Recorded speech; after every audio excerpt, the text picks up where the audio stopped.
Hi guys, welcome to my YouTube channel. You also want to invest in the stock markets but don't have enough knowledge of the stock markets. You are not sure when to buy, when to sell a stock, and you don't have enough time to monitor your portfolio and to everyday monitor the stock markets. But still you want to invest in the markets and generate the returns from it.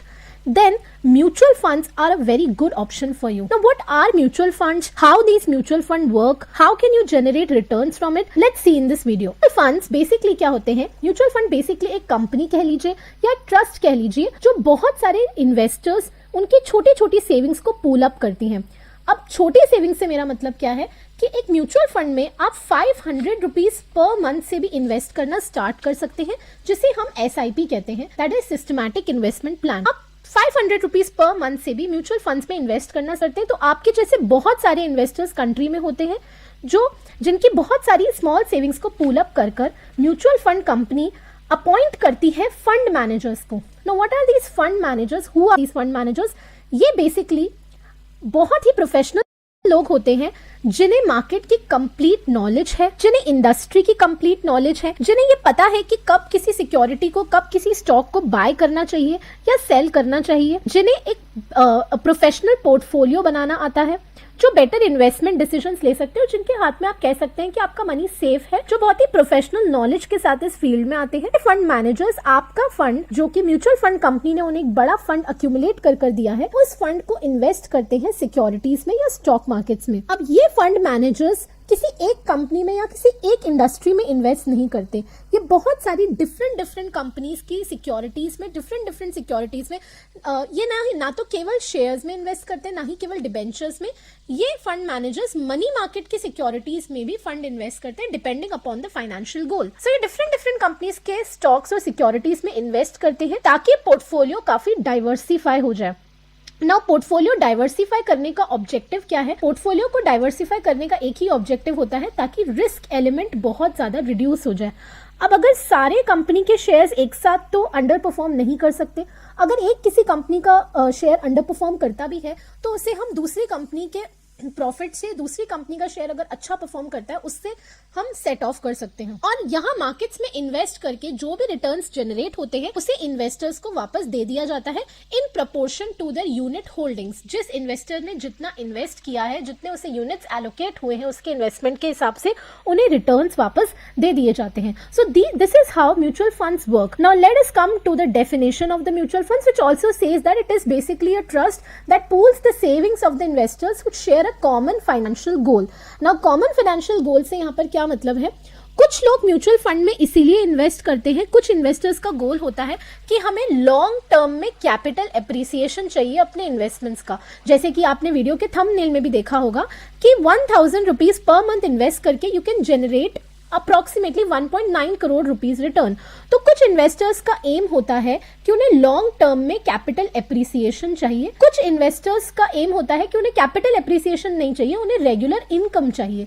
सो जो financial goal same investors जिनका financial goal same होता है, उन्हें mutual fund उनकी savings को pull up करके money collect करके financial instruments में जैसे कि शेयर्स और डिबेंचर्स उनमें इन्वेस्ट कर इनकम या कैपिटल एप्रिसिएशन जनरेट कर अगेन यूनिट होल्डर्स को या म्यूचुअल फंड में जो यूनिट होल्डर्स हैं उनको डिस्ट्रीब्यूट कर देती है. This is what mutual funds is. Mutual fund stand for. So again अगर हम कॉन्सेप्ट देखें म्यूचुअल फंड का, तो आपका जो फंड है, जो आपकी सेविंग्स हैं, वो प्रोफेशनल फंड मैनेजर्स मैनेज करते हैं. वो ही इन्वेस्टमेंट डिसीजंस लेते हैं कि कौन सी सिक्योरिटी बाय करनी है, कौन सी सिक्योरिटी सेल करनी है.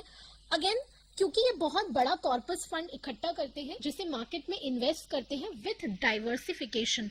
सो ये बहुत सारे डिफरेंट कंपनीज के स्टॉक्स और बॉन्ड या अदर सिक्योरिटीज में इन्वेस्ट करते हैं ताकि रिस्क बहुत कम हो जाए. एंड अगेन काफी सारे म्यूचुअल फंड्स लिक्विडिटी भी प्रोवाइड करते हैं. आप उन्हें जब चाहे बाय कर सकते हैं, जब चाहे सेल कर सकते हैं, except for the close ended mutual funds जिन्हें एक लिमिटेड पीरियड के लिए आपको लॉक इन करना पड़ता है.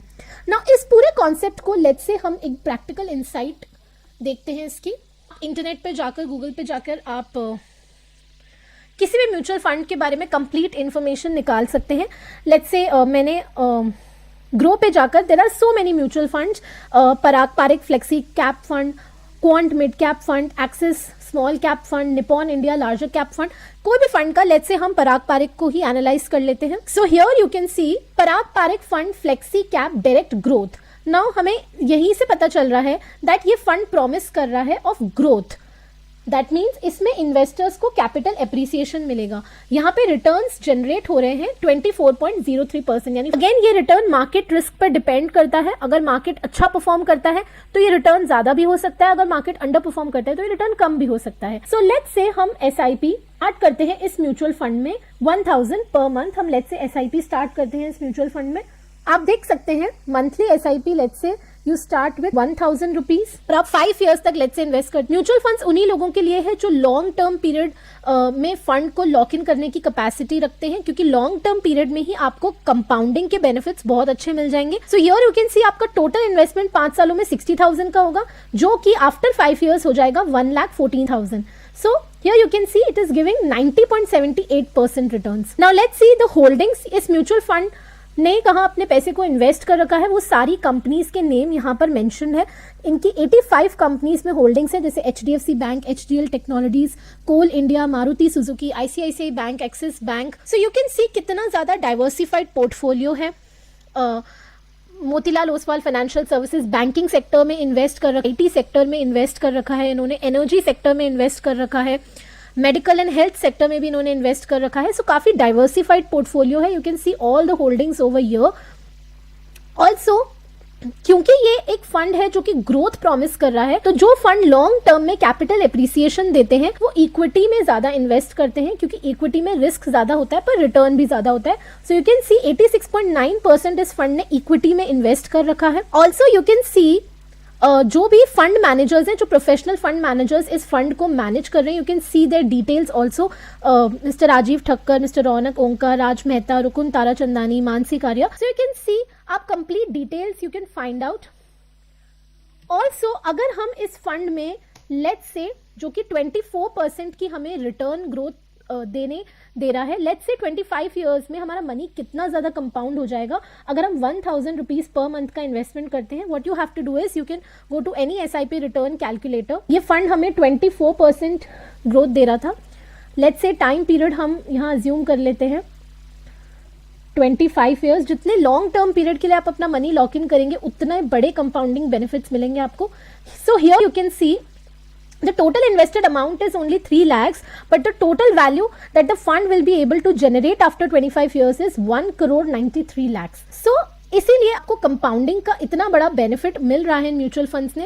ना ये जरूरी नहीं है कि ये फंड 24% अभी ग्रोथ दे रहा है तो फ्यूचर में भी 24% ही दे. फ्यूचर में अगर इंडियन स्टॉक मार्केट्स ने या जिन कंपनीज में इनकी होल्डिंग्स है उन्होंने अच्छा परफॉर्म किया तो हो सकता है ये रेट ऑफ रिटर्न 24% से ज्यादा भी हो जाए, 27% भी हो जाए, 30% भी हो जाए, 32% भी हो जाए. या हो सकता है मार्केट ने अगर अंडर परफॉर्म किया इन जिन कंपनीज में इनकी होल्डिंग्स है तो हो सकता है ये रेट ऑफ रिटर्न कम भी हो जाए. But again monthly 1000 rupees invest कर आप फ्यूचर में for your retirement corpus fund, for your child education planning, you can accumulate this big corpus. So I hope this video was helpful for you. See you in the next video. Bye bye.